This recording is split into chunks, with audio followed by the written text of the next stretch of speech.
ഇപ്പോൾ നമുക്കൊപ്പം വിദേശകാര്യ വിദഗ്ധൻ ഡോക്ടർ മോഹൻ വർഗീസ് കൂടി ചേരുകയാണ്. Good morning doctor Mohan Varghese. ഇപ്പോൾ നമ്മൾ പറഞ്ഞതുപോലെ കാര്യങ്ങളെല്ലാം പഴയപടിയാവുകയാണല്ലോ. ഇപ്പോൾ ഇസ്രായേൽ നടത്തിയിട്ടുള്ള ഈ ആക്രമണത്തിന് അമേരിക്കയുടെ കൂടി പിന്തുണയുണ്ട് എന്ന് പറയുമ്പോൾ ഇനിയും ശക്തമായ ആക്രമണം ഇസ്രായേൽ തുടർന്നുകൊണ്ടേയിരിക്കും എന്നതുകൂടിയല്ലേ മനസ്സിലാക്കേണ്ടത്? ഇനിയും ആക്രമണം തുടരുമെന്ന് തന്നെയാണ് ഈ ഘട്ടത്തിൽ മനസ്സിലാക്കേണ്ടത്.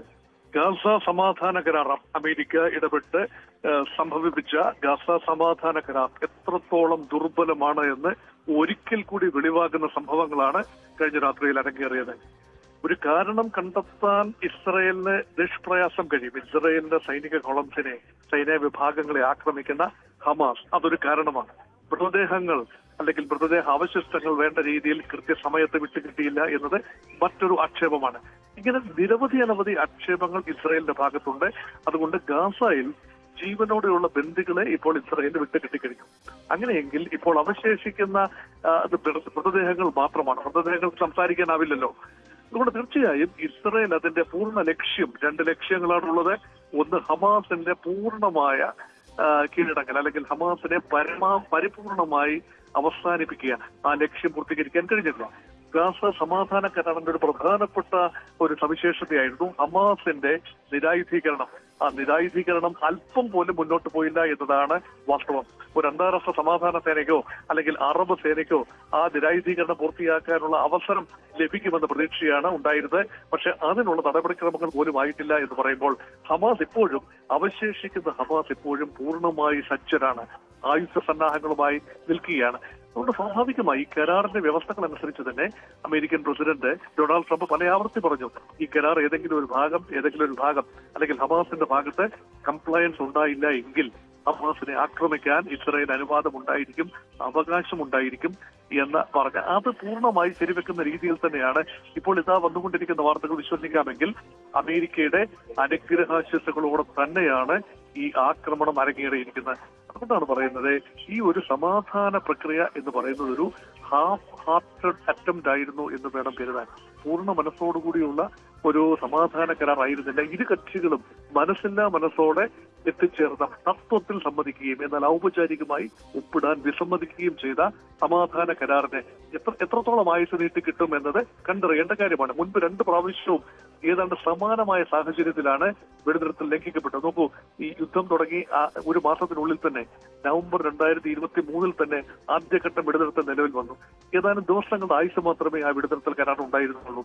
പിന്നീട് 1.5 വർഷത്തിന് ശേഷം 2025 ജനുവരിയിൽ വീണ്ടും ഒരു വെടിനിർത്തൽ കരാർ സാധ്യമായി. അതിനും ദിവസങ്ങളുടെ ആയുസ് മാത്രമേ ഉണ്ടായിരുന്നുള്ളൂ. ഇപ്പോഴിതാ 3ാം ഘട്ട വെടിനിർത്തൽ കരാർ, മൂന്നാമത്, അത് ശാശ്വതമായിരിക്കും, അന്തിമമായിരിക്കും. വലിയ ഒരു കൂടിവരവോടുകൂടി ഷർമൽ ഷെയ്ഖ്, ഈജിപ്തിലെ ഷർമൽ ഷെയ്ഖിൽ അറബി നേതാക്കളും യൂറോപ്യൻ നേതാക്കളും എല്ലാം ചേർന്ന് ഒരു വലിയ ജംബോരി നടത്തി എത്തിച്ചേർന്ന ഒരു സംവിധാനം, ഒരു അറേഞ്ച്മെന്റ് ആണ്. ഒരു കരാറെന്ന പൂർണ്ണാർത്ഥത്തിൽ പറയാനാവില്ല. ഇസ്രയേലോ ഹമാസോ സൈൻ ചെയ്യാതെ അതിനെ പൂർണ്ണ അർത്ഥത്തിൽ ഒരു കരാറെന്ന് പറയാനാവില്ല. It's an understanding, it's an agreement. ആ ഒരു കരാർ ഇപ്പോൾ ഏതാണ്ട് ലംഘിക്കപ്പെട്ടിരിക്കുന്നു എന്ന മട്ടിൽ തന്നെയാണ് കാര്യങ്ങൾ മുന്നോട്ട് പോകുന്നത്. അതുകൊണ്ട് ഒരു പൂർണ്ണ യുദ്ധത്തിലേക്ക് നീങ്ങുമോ, ഗാസയിൽ വീണ്ടും കണ്ണീർ പുഴ ഒഴുകുമോ എന്നത് കാത്തിരുന്ന് കാണേണ്ട കാര്യവുമാണ്.